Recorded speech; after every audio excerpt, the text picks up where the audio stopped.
and Super Bowl champion Mike Logan live in studio every week during Steelers season for 1 hour of the best football talk heard anywhere. 60 minutes of hard-nosed physical football. Am I right, man? Mike Logan on Trib Live Radio, Trib Total Media. See what's next. The Mike Logan Show is brought to you by Social Status, Power, Prestige, Prosperity. Online at socialstatuspgh.com. And by Frank Walker Law, criminal defense and injury lawyer. Online at frankwalkerlaw.com. The Mike Logan Show is also brought to you by WHOLEY'S Alaskan Grill. It's the Mike Logan Show on Trib Live Radio, along with Ken Laird and Guy Junker here at TribLive.com. Eagles 31, Steelers 21 last Thursday. Mike, a joint backfield of legal issues ahead. And a fourth meaningless preseason game without Cam Newton playing for Carolina. What's the state of the Steelers right now as you see them? I'll say disarray right now if I was looking at it from a fan's perspective. You have your two top running backs in some turmoil, or should I say up in smoke. And then you have, a disappointing third preseason game in which you're looking at that game as where your starters are going to go out and play the most. You want to see your offense start to be efficient. You want to see your defense kind of coming together and creating turnovers. And it just hasn't happened right now. So I think there's a lot going on right now in the Steelers organization when you look at this football team. Everybody, Mike, insisted that the arrests had nothing to do with their performance and it didn't affect. It has to. I mean, if I came in here today and found out that Mike, our boss here, was arrested, it would affect my performance. You can't ignore it, can you? I mean, you can't. I mean, this was 2 hours before you're supposed to take off on your team flight to go to Philadelphia to play in the third preseason game, as I said, which is going to be the game where the most evaluation is going to come from your starters. So it has to affect you. I mean, in their minds, they were thinking about what is our punishment going to be? I mean, not only from what Coach Tomlin or the Steelers are going to do, what is the league going to do to us? You mean to tell me that those guys, second year in the league, fifth year in the league, aren't thinking about their paychecks right now? They're thinking about how many games they have to sit out. They don't know. That has to affect the way you play, and I think it's going to affect them until that punishment comes.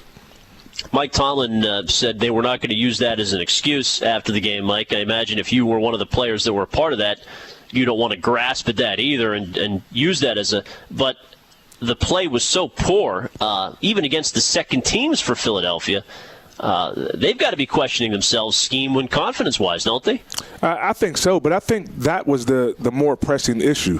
When you have your starting running back and then the backup to the starting running back in that type of trouble, with the league the way it is now and all of the reactions to the crimes being committed, you have to wonder about how is this going to affect our team? These are our top two guys who are staples. They got the most reps in training camp. They got the most reps in preseason. They're a staple of what that offense is going to do this year. I think the Pittsburgh Steelers running game is going to determine what kind of season they have this year. So with those top two guys out, if they're both out for 4 games or if Le'Veon Bell is out longer than that, how does that affect the makeup of this football team? You're in a position right now in training camp where you're still making roster cuts. How is that going to affect the numbers when you need to keep that many running backs?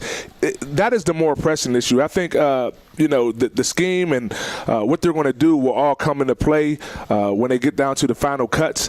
But right now, it's determined on what is going to happen to your two top running backs on this football. If you were one of their teammates, Mike, the thing that struck me the most about when the news hit was it's kind of a slap in the face to the organization. I have no problems with guys enjoying themselves on a day off, on the night after a game where but you're getting ready to get on a plane and go play, as you said, especially for Bell and Blunt, the two featured running backs are going to get their most play.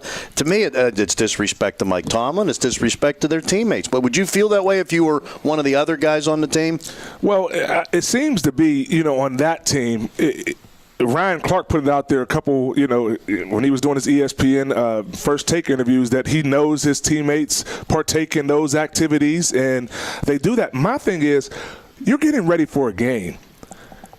When do you even have time to do that? You got people going out to get chicken and doing all the rookie things and all that, and you're packing your bag and you have to get to the airport. I just don't understand what the mindset was, of those two guys before you're about to depart. But as a teammate, I think you know the guys in your locker room, and you know what they're doing, what they're about. Everyone is different. Some people do their own thing. Some guys do stuff together. But I think the organization was really taken back by the behaviors of those two young gentlemen.